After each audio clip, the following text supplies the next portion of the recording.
Hey, everybody. I am here with Oakland A's All-Star, Brent Rooker, and we're going to be talking about swords and a whole bunch of other hitting stuff.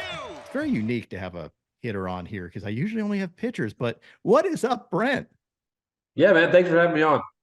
There's two perspectives and two sides to everything. So I know you don't be talking pitchers, but it can't hurt to hear the other side of it as well. No, I'm actually excited about it because I think I had Fran Core on a couple weeks ago, and it just gives good insight as to what, hitters go through. But I also wanted to talk about, so I want to touch on this new MLB sword stat. Apparently, you're in the top five. I didn't do my homework and check it out, but you were. What does that mean to you to be in the top five of swords for 2023? It means there's a lot of funny clips out there of me just kind of getting carved up by guys. No, I mean I think there's a lot that goes into it. Obviously, I think I read the top five, and it was me. Like I said, Mookie's in it. Teammate Ryan Noda, Oscar, I think was another one, and then Christian Walker. So like, there's some guys that put up some good numbers in there. So I don't think it's necessarily like a detrimental stat to be in there. But no, I thought it's an interesting breakdown for sure, and I think it's kind of cool that the league and some people are starting to dive into it a little bit more. Yeah. So, what does that actually mean to you from like a hitter standpoint? If you end up with a sword, it's obviously indecisive. Is it mostly like you thought you pitch recognition thing? Is it, what type of things go into creating a sword? I think there's definitely you guess wrong is going to be the case a lot of the time. I think a lot of it though is probably due to the pitcher doing a pretty good job of tunneling and then throwing either back-to-back pitches or throwing two pitches and maybe a three-pitch sequence that he just did a really good job starting off the exact same plane, the exact same line, and then have to do two completely different things. I think you posted one of me that Sonny got me pretty good on a slider away with two strikes. He threw a really, really good one. And the bat before that, I got in two strikes as well, and he loves to backdoor that two seam, especially with two strikes to righties. So he had done that, and I had put a decent swing on it. And then the next at bat, I got two strikes again and threw me a slider that like I said, just came out of the exact same plane as that two seam did the at bat before. So my brain tells me it's the same pitch because I know he'd gone to it before. And then it just instead of taking a right turn back into the zone, it took a left turn and went further out of the zone. And by the time I realized it, obviously cut the swing off a little bit, but couldn't get the full check swing and couldn't stop in time. So that's kind of where a lot of them come from, I think. The funny thing, I talked to Sonny about that, and he loves tunneling that two Yeah, seamer and the slider off of it, for exactly that reason. He thinks hitters can't pick it up. right. They're going to guess, and you guess wrong part of the time. How hard is it to pick up spin? Do you even look for spin, or are you looking for something else? So I thought I read this at some point. I mean, we think we can see spin, but I don't know if this is accurate or if I just made this up because I saw something about it. I thought that I've read that like by the time you pick up the spin and process it, it's too late, right? So like while I think I can see spin, I guess when I'm recognizing breaking pitches or recognizing off speed, I'm doing it from other factors. Despite my brain telling me, okay, like that slider hung and like I knew it was a hanging slider because I saw the spin. I guess that's not actually what's happening. Is I'm kind of seeing the window it comes out of. I'm seeing small variances in arm slot or hand position on the ball or things like that, and like that's what's allowing me to differentiate between two pitches rather than the actual spin. I don't remember where I read that, but you could correct me if I'm wrong. But I think I have seen that like yeah, like we can see the spin and we can recognize the spin, but by the time all that processes in our brain, like that is not what's causing us to make our swing decision.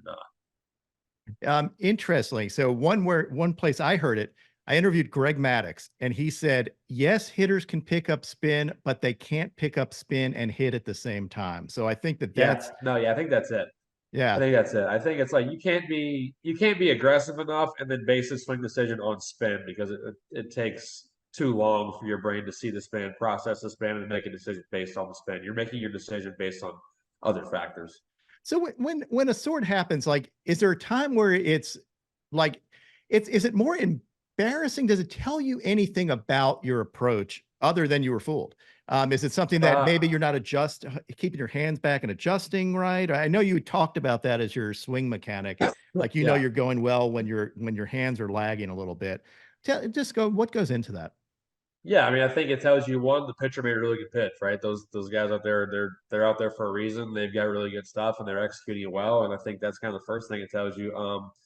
To me, no, like the question is embarrassing. No, I don't think it's embarrassing because when you start getting embarrassed about taking bad swings or about swinging at pitches you shouldn't, you're going to get passive, you're going to get defensive, and that's just going to lead to getting out of your approach. It's ultimately going to lead to swinging at more bad pitches because you're going to start getting later and later because you're trying to see the ball deeper and deeper, and you're starting your moves later and later, and that's going to put you in worse positions to be able to adjust and to be able to stop your swing on pitches that you don't want to swing at. So, no, I don't think embarrassing is the right word. It's humbling at times for sure, especially if it's a period of time where you think you're going well and you're comfortable and you've been putting good swings on pitches and a guy does that to you, you're like, all right, maybe I need to back off a little bit, or maybe I'm not quite where I thought I was. But no, I think there are times when if I chase certain pitches or swing pitches in certain ways, the thing that it tells me is I'm late.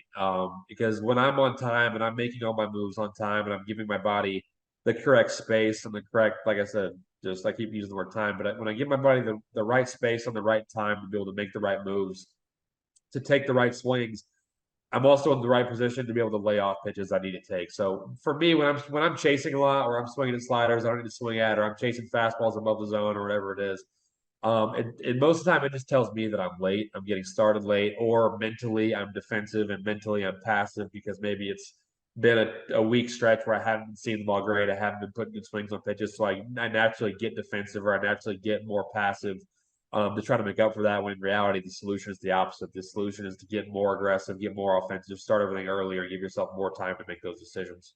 That's interesting. I did notice, and I think this is true. You correct me if I'm wrong.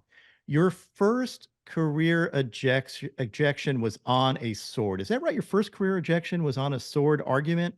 Yeah, Um, it was a check swing strike three that I thought should have been appealed, that wasn't appealed.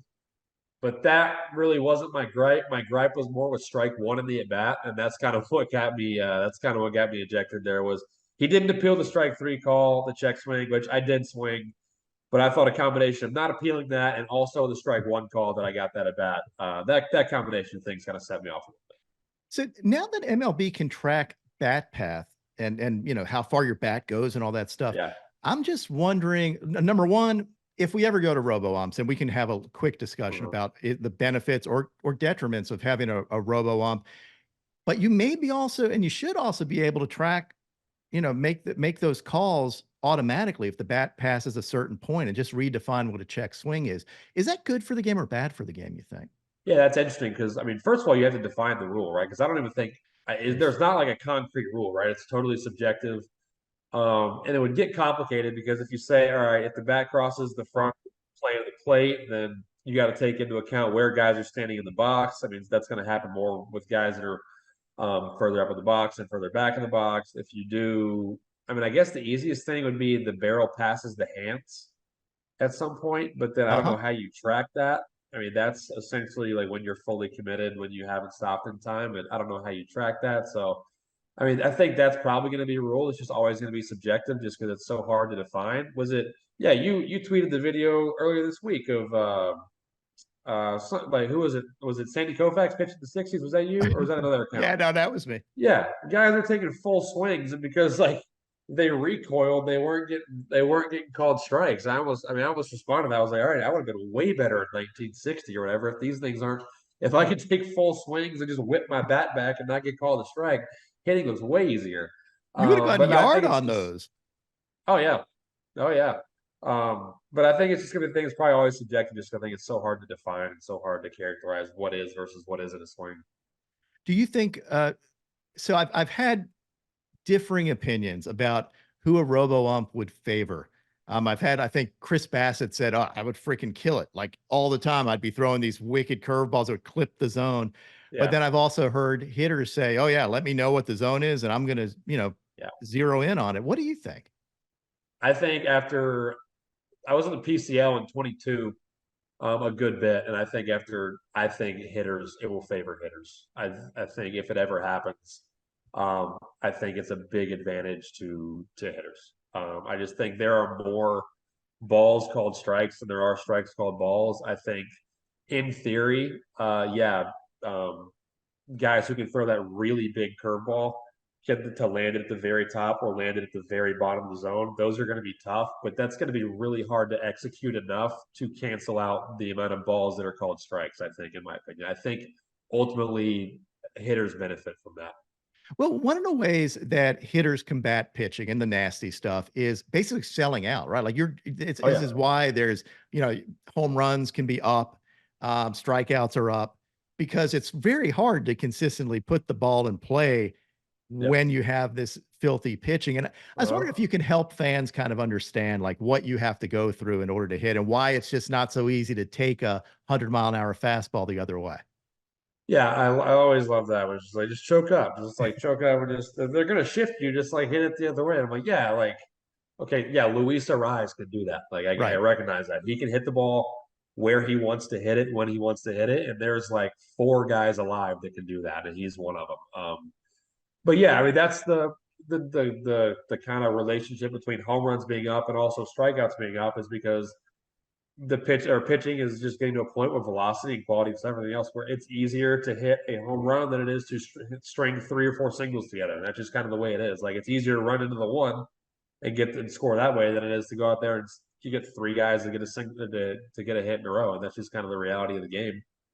Um, but I mean, yeah, with the reaction time and the movement and the velocity, it's much easier said than done to just be like, all right, just hit it, like just choke up, just widen your stance out, just no stride, just kind of slap it somewhere. It's just it doesn't work like that because I mean, a lot of times, like I talked about earlier, it's counterintuitive, but the more you do that, the more defensive you get, the more passive you get, the worse you see the ball, the worse your body moves, the more less efficiently your body operates. You can't stop your swing anymore because you're just trying to throw your hands at it. And the way we create, or when you see guys like take a really good check swing, that's happening because their body is sequencing in a certain way that allows them to do that. Where if you completely change your approach, you try to become super slappy, super hands oriented. With the deception that exists in the game now, if you just start throwing your hands at pitches, it's going to be harder to lay off the pitches that start in the strike zone and break out of the strike zone because your body's sequencing in a way that's not going to allow you to stop, not letting your body move as efficiently as it would be if you were being offensive and you were starting slow and you're being rhythmic and being smooth and things like that. Well, I view it as the same thing where fans will say, well, why don't you just throw like Greg Maddux and hit your spot every time and do like because there's one Greg One Maddux. of them. There's one of them. Yeah. I Yeah. mean, I was looking at actually just before we got on, I was looking at George Kirby, for example, who can actually hit his spots and also throw That 99 man miles an lives in the hour. strike zone. Yeah. Yeah, Yeah. what the hell are you going to do about that? Yeah. When you say, well, more guys should pitch like Greg Maddux, you're saying, well, yeah, more guys should be a complete anomaly. Like that's just not how it works. That's not everyone has the ability to do that. And yeah, guys like George, who's I mean, his stuff is great and he lives in the strike zone. I mean, he's not walking anybody. The one advantage hitters have there is he's going to be in the strike zone, so you can go up and be aggressive, knowing that he's not going to expand a ton. He's not going to start spraying it. So like, I mean, he obviously can throw the breakaway out of the zone when he needs to. He can elevate the heater above the zone when he needs to. But the chase that you're worried about with some guys might not be there with him because he's going to be in the zone so much that you can just go up there and be aggressive. And obviously that approach works for him because he puts some incredible numbers and the things he does with strikeout to walk ratio is pretty special and unmatched in the league. So his approach to pitching works, but that is knowing that is going to factor into a hitter's approach. But okay, I can go up there and I know I can be aggressive because I know no matter what he throws me, it's going to be in the zone or at least it's going to be near the zone because he commands the ball so well. Yeah, I wonder if, well, I know this, like he added the splitter too to basically exactly that. Like, because a Yeah, splitter, it looks like it's going to be there, and then all of a sudden it disappears. yeah, But it's funny that he needs that because of his ability to absolutely fill up the zone. uh-huh. Yeah. It's a splitter is a very difficult pitch for anybody to throw for a strike. So it's kind of like it's like an auto. I mean, it's like Senga. I mean, he almost never throws it in the zone, but everyone swings it just because it's so hard to throw. It's such a good pitch, but it's difficult for pitchers to throw in the zone just because of the nature of how it moves. So it's kind of like an auto ball, auto chase pitch that he can have there. Yeah, so great segue into this because I get into these debates about, well, you basically should never swing off Senga off his ghost fork Yeah, because it's not going to be in the zone. I'm like, you don't think yeah. like Except yeah, it looks like a fastball for 53 feet, and in the last 7 feet, it just turbo dives into the dirt. So it's like, yeah, it's easy to say don't swing at it. but then you're also going to be taking a lot of hittable fastballs if your plan is just never swinging it because it looks. I mean, it's a fastball until it's not. Yeah, so obviously there's a speed difference, right? Like he can Yeah, throw upper 90s. Ghost fork is low 80s. Is that's not something that a hitter can necessarily pick up on very well because it's still coming no, in fast and it's yeah, coming straight at you. yeah, and that would be his. That pitch is another testament. Excuse me, to what we were talking about being able to pick up spin because he spins it. It's like 800. Like it's a super low spin rate pitch. So theoretically, you'd be able to see the difference between his four seam fastball spinning at 22, 2300, whatever it is, and that splitter spinning at 800. You would think you'd be able to see that's a vast difference. You'd think you'd be able to see that and then use that to lay off of it when he throws it. But that's obviously not the case because that difference exists every time he throws it, and everyone's still swinging at it all the time. So It has like a 60, it had a 60% whiff rate last year. That's yeah, insane. yeah, I hit it once. I got jammed and rolled over to shortstop or third base, but I did make contact. And then I swung at one that went like 42 feet too. So I did both those. I did both. Did you give yourself a high five if for actually I was making fired up. contact He with? threw it Yeah. and I hit it. I was like, let's go. That's great. Like, that's definitely exceeding expectations against that pitch for sure. The other adjustment he made, and this goes to your example, is everybody knew you're going to get a ghost fork with two strikes, so he started throwing that fastball, basically a low fastball that Yeah. people were just taking. And Freezing it. Yeah, freezing. Because I mean, the way to take the pitch is basically like, all right, if the pitch starts here, I'm not swinging it because I know it's going to start there, it's going to look hittable, and then it's just going to dive in the dirt. But then, yeah, so when that fastball comes out of the window that you've told yourself, I'm not swinging in that window, I mean, it just stays in the same plane and it's strike three, and you're just like, all right, well, I can't do anything about that. Like, you're either giving him the take fastball or you're going to be susceptible to the chase splitter. You can't really do both. is the splitter generally the toughest pitch for hitters to hit, or it depends?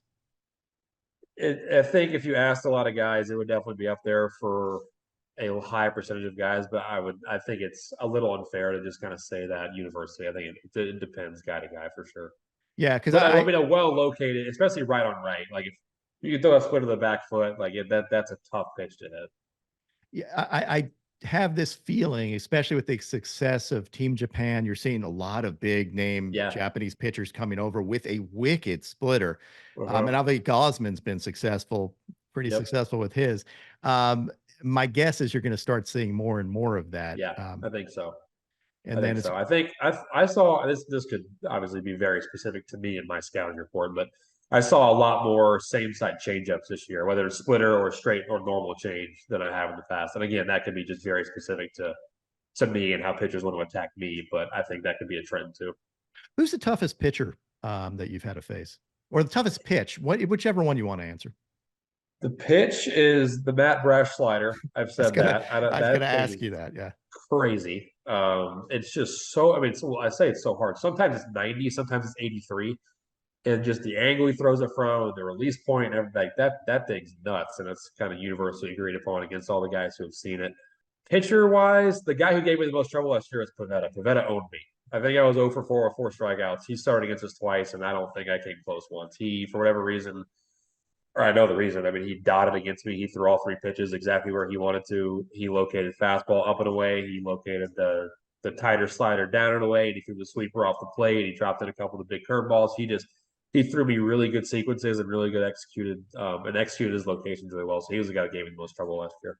So let's go on the Brash thing. What does that look like coming in? Because from my view, it's insane. I thought this when he was in the minor leagues. Like I was looking at it's like it's freaking Kerry Wood, just freaking video game stuff. Yeah, it is. I mean, because of I think he throws it from pretty low. At least it looks like he does.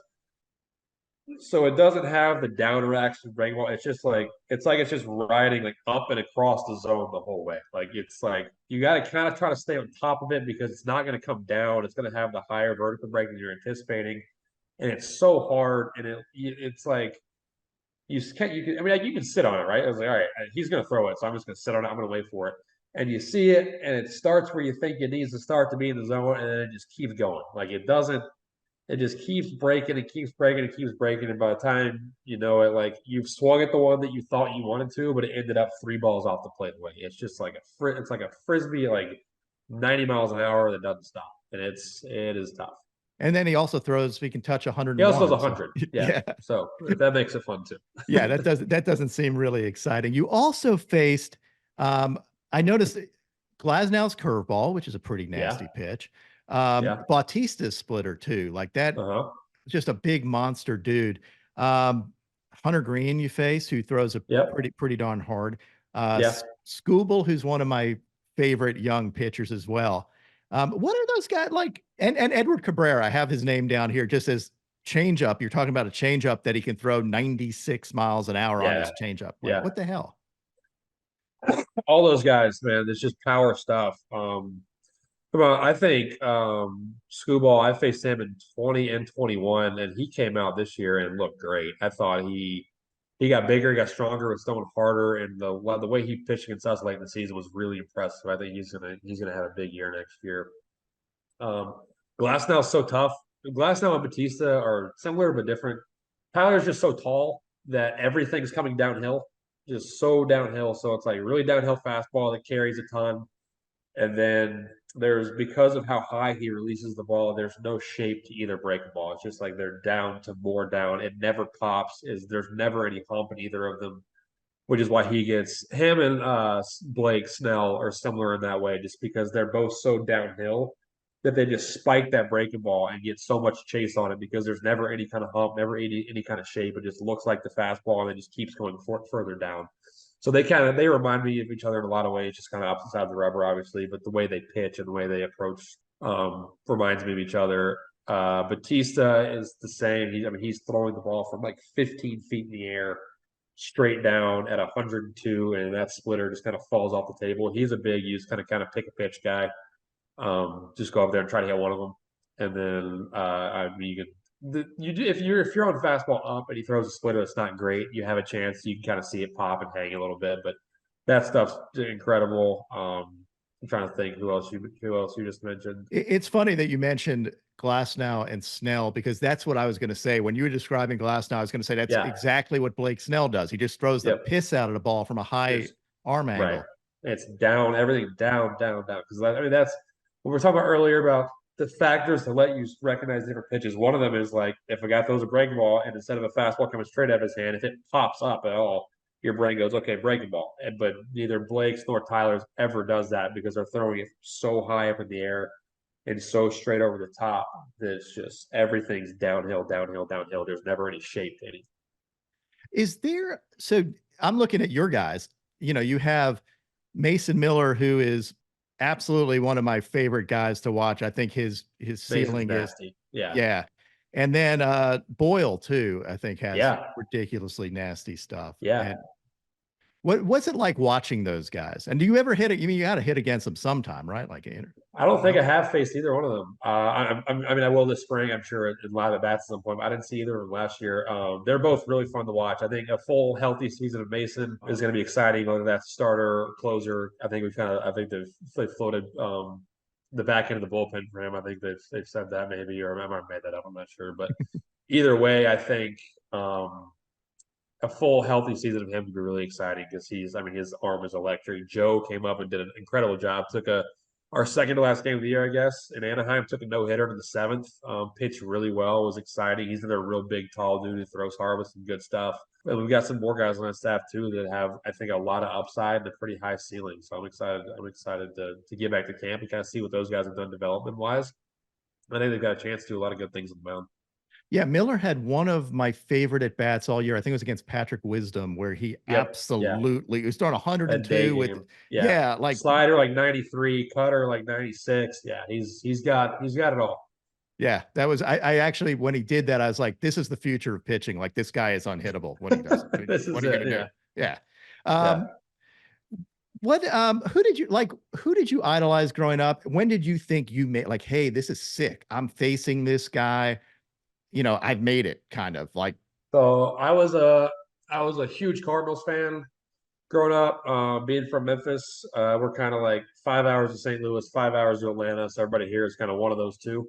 I was a big Cardinals fan, so my favorite players were kind of like the end of the McGuire era, transitioning into the Pujols era is kind of where the peak of my Cardinals fandom was. So Loved watching those two guys. And then in 21 with Minnesota, I had to bat against Wainwright with Yachty catching. That was kind of early. And I mean, I had been in the big leagues for a little bit, not a ton, but it was in my first summer was in Busch Stadium, which was awesome. That was the COVID year, so no one was there, which was it was still pretty cool though. But that at bat with Yachty catching and Wainwright on the mound, that was a pretty cool moment for me baseball wise. Just growing up watching those two guys, um, and then me being a big Cardinals fan, that was a pretty cool one.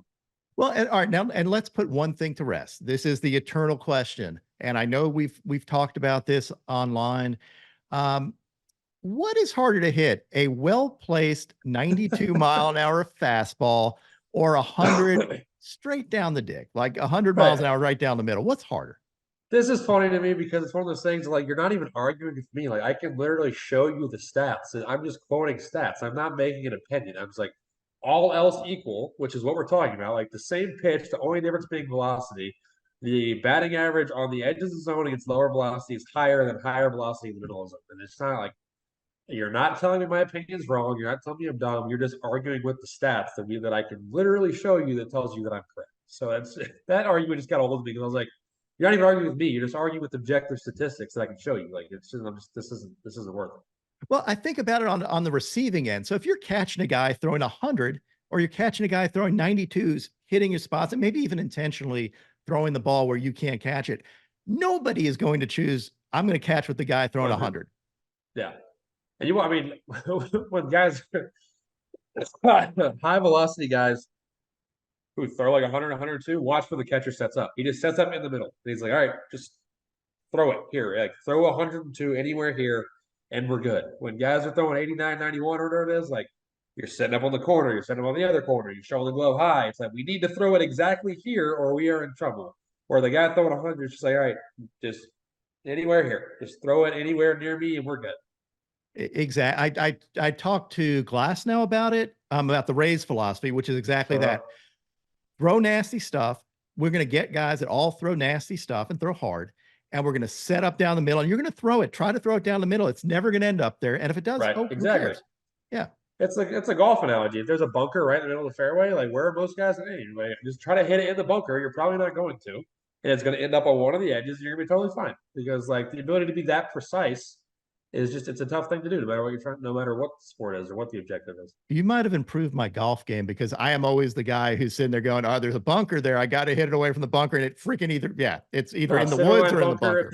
There's a single line bunker in the fairway. Just try to hit it in it. It'll go one or two directions and you will not end up in it most of the time. Well, hey, this has been great. Thank you for coming on and, best of luck in the season. I'm going to root for a hitter. I will root for you because I think you're one of the good dudes. If I can be the one hitter you root for, that'd be great. But feel free to, whenever I look dumb up there, throw videos up of me. I like those. Those are funny. So when I take bad swings or get sorted or do whatever, definitely still tweet those. Oh, yeah. I didn't say I wasn't going to make fun of you. Yeah, love that. But I'm still rooting for you, dude. Love it. Thanks, man.